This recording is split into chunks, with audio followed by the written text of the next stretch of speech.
Drama serial Jansar के आने वाले एपिसोड में आप देखेंगे कि नौशेरवान को इस बात पर यकीन नहीं आ रहा कि दुआ उसकी जान लेने की कोशिश कर सकती है और उसे जहर दे सकती है। यहाँ नौशेरवान के माँ बाबा सही उसे समझाते हैं कि उसे दुआ को लॉकअप में ही रहने देना चाहिए, क्योंकि जो उसने किया उसमें उसकी जान भी जा सकती थी। यहाँ नौशेरवान उन्हें कहता है कि जान तो उसकी चली गई। यहाँ पर कशमाला के किसी भी ड्रामे का नौशेरवान पर कोई असर नहीं होता और वो जाफर से कहता है कि जाए और दुआ को लॉकअप से निकाले, क्योंकि उसे कहीं ना कहीं आज भी यकीन है कि दुआ ने उसे जहर नहीं दिया। तब नौशेरवान की माँ उससे पूछती है अगर दुआ ने उसे जहर नहीं दिया तो फिर किसने दिया।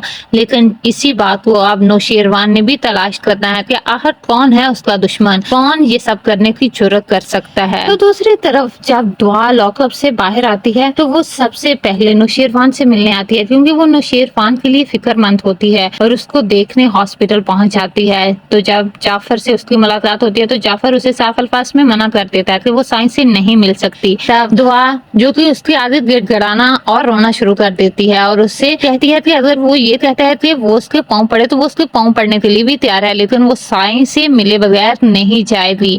यहाँ पर वो जाफर से वादा करती है वो किसी को कुछ नहीं कहेगी और दूर से ही साइंस को देखकर चली जाएगी। यहाँ जाफर, जिसे भी ये लगता है कि दुआ ने कुछ नहीं किया, दुआ को फंसाया जा रहा है, यहाँ पर वो बेबस हो जाता है और दुआ को दूर से ही साइन को देखने की इजाजत दे देता है। यहाँ नौशेरवान को हॉस्पिटल से डिस्चार्ज कर दिया जाता है और जब नौशेरवान घर जाता है तो कशमाला, जो कि बहाने बहाने से नौशेरवान के करीब आने की कोशिश करती है और उससे कहती है कि अभी उसकी तबीयत पूरी तरह से ठीक नहीं हुई, अगर वो इजाजत दें तो आज वो उसी के कमरे में रात सो जाए। तो यहाँ पर नौशेरवान कशमाला को साफ अल्फाज में कह देगा कि उसे उसकी बिल्कुल भी जरूरत नहीं, इसलिए वो यहाँ से जा सकती है। कशमाला जब जब नौशेरवान के करीब आने की कोशिश करेगी, इसी तरह नौशेरवान उसे धुतकार देगा। कशमाला, जो कि खूब यहाँ पर दुआ और सरफराज के बारे में उल्टा सीधा बोलती है और गजनवी को कहती है कि दुआ का ख्वाब तो आपने चिकना चूर कर दिया, वो तो इस इंतजार में बैठी थी कब आप इस दुनिया से जाएं और वो इद्दत पूरी करके सरफराज के साथ शादी करे।